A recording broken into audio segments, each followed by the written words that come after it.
안녕하세요. 오늘 저희는 당신이 보내주신 그 비노드 샤로마의 블로그글 그거 기반으로 한번 AI 에이전트랑 에이전트 AI의 세계를 좀 깊이 파고들어 볼까 합니다. 용어가 좀 어렵게 들릴 수도 있는데 저희가 한번 쉽게 풀어드릴게요. 네, 맞아요. 이게 뭐랄까, 단순히 기존 AI 기법, 뭐 지도학습이나 비지도학습 같은 걸 대체한다기보다는요, 오히려 그걸 기반으로 해서 어떻게 더 강력해지는지, 그걸 보는 게 중요한 것 같아요. 비유하자면 자전거는 그대로인데 거기에 뭐 GPS나 충돌 알림 시스템 같은 걸 다는 거죠. 아, 성능이 확 올라가는 거군요. 그렇죠. 기본은 같지만 완전히 다른 경험을 주는 거죠. 그래서 오늘 저희 목표는 그 AI 에이전트랑 에이전트 AI 이 둘의 결정적인 차이가 뭔지 딱 짚어보고 이게 실제로 우리 일이나 세상에 어떤 변화를 가져오고 있는지 좀 구체적으로 알아보는 겁니다. 자, 그럼 바로 본론으로 들어가 볼까요? 가장 궁금해하실 부분부터 시작하죠. AI 에이전트와 에이전트 AI 이게 정확히 뭐가 다른 건가요? 그 AI 에이전트는요, 주로 특정 작업 수행에 좀 초점이 맞춰져 있어요. 예를 들면 회의 일정 잡아주는 거 있잖아요. 그런 디지털 비서나 아니면 고객 문의에 답변하는 챗봇 같은 거요. 그러니까 명확한 목표가 주어지면 그 지시를 아주 충실하게 따르는 거죠. 아, 딱 시키는 일만 하는 느낌이네요. 블로그 비유처럼 레시피대로만 요리하는 조수. 네, 비슷해요. 주어진 레시피를 정말 정확하게 따르는 거죠. 그렇다면 에이전트 AI는 그걸 넘어선다는 거군요. 훨씬 더 능동적이고요. 바로 그겁니다. 그게 핵심이에요. 에이전틱 AI는 주어진 작업을 넘어서 스스로 상황을 파악하고 목표를 설정하거나 수정할 수도 있어요. 목표를 스스로 설정한다고요? 와, 네, 심지어 필요하면 협상까지 하죠. 이게 진짜 판을 바꾸는 기술인 거예요. 뭐랄까, 레시피가 있어도 상황 봐서 이게 더 낫겠다 싶으면 즉흥적으로 막 바꾸는 셰프 같다고 할까요? 훨씬 자율적이네요. 근데 그만큼 구현은 좀 어렵겠어요, 아직은. 그렇죠. 맞습니다. 훨씬 자율적인 만큼 복잡하고 아직은 좀 초기 단계에 가깝죠. 흥미롭네요. 근데 이런 에이전트들이 그냥 갑자기 짠하고 나타난 건 아닐 텐데요. 어떤 기술적인 발전을 거쳐서 여기까지 온 걸까요? 네, 그렇죠. 처음에는 뭐 정해진 규칙대로만 움직이는 초기 챗봇 같은 거였죠. 거기서 시작해서 데이터를 통해 배우는 머신러닝 시대를 거쳐서 지금처럼 어느 정도 자율성을 갖춘 에이전트로 발전한 겁니다.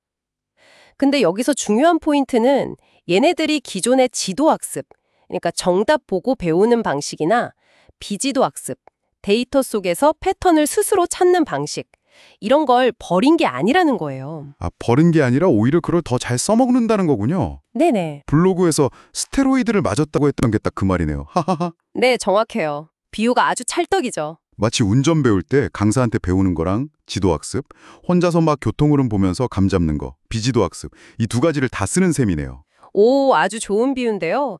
최신 에이전트들이 딱 그렇게 두 가지 방식을 되게 영리하게 결합해서 써요.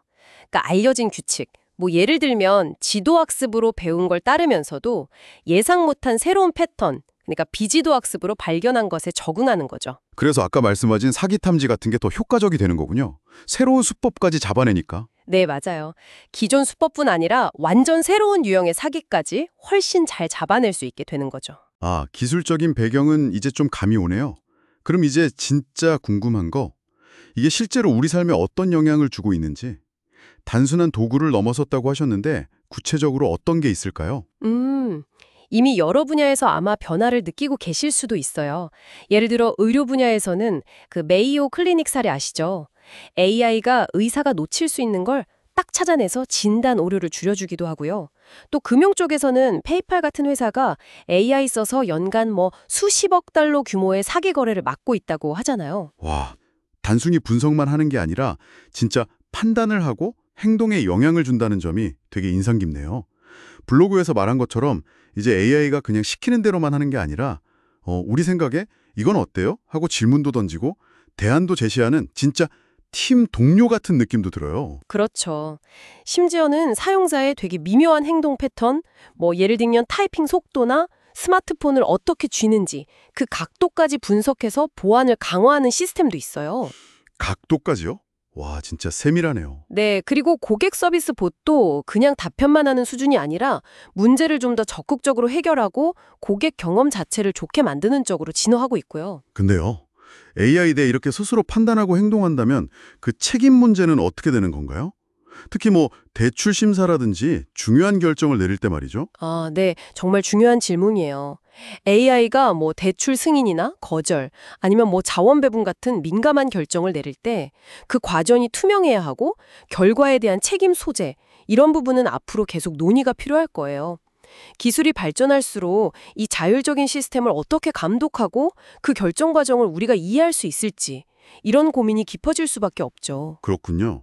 그럼 미래에는 AI가 우리를 완전히 대체하게 될까요? 약간 좀 무서운 질문이기도 한데요. 글쎄요, 대체라는 말보다는 협력이나 증강이라는 관점이 더 맞지 않을까 싶어요. AI가 특정 영역에서는 분명 인간보다 빠르고 정확할 수 있겠지만 인간 고유의 어떤 창의성이나 공감 능력, 복잡한 윤리적 판단까지 다 대체하긴 어렵거든요. 아, 시너지를 내는 방향으로 가야 한다는 거군요. 네, 핵심은 그거죠. 어떻게 시너지를 낼 거냐. 블로그 결론처럼 인간은 왜 이 일을 해야 하는지 그 방향을 딱 설정해주고 AI는 어떻게 하면 가장 효율적으로 할 수 있을지 그 방법을 찾는 파트너 관계, 뭐 그렇게 볼 수 있겠네요. 네, 맞습니다. 그렇게 볼 수 있죠. AI는 방대한 데이터를 처리하고 우리가 놓칠 수 있는 패턴을 찾아내고 또 반복적인 작업은 자동화해주면서 결국 당신이 더 전략적이고 창의적인 문제에 집중할 수 있도록 도와주는 거죠.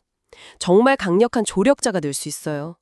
진짜 과제는 우리의 판단력을 약화시키는 게 아니라 오히려 그걸 더 강화하는 방향으로 이 기술을 잘 살게 하고 활용하는 거겠죠. 네, 오늘 우리는 AI 에이전트와 에이전틱 AI의 개념부터 실제 영향, 그리고 미래의 가능성까지 쭉 한번 살펴봤습니다.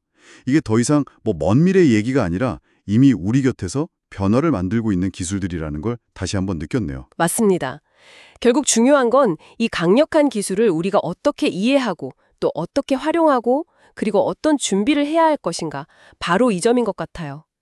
이 새로운 디지털 동료들과 함께 일할 준비, 당신은 어떻게 하고 계신가요? 이 질문 한번 스스로에게 던져보시면서 오늘 저희 이야기 마무리하는 것도 좋겠습니다. 네, 좋습니다. 다음번에도 흥미로운 주제로 당신의 지적 호기심을 팍팍 채워드리겠습니다.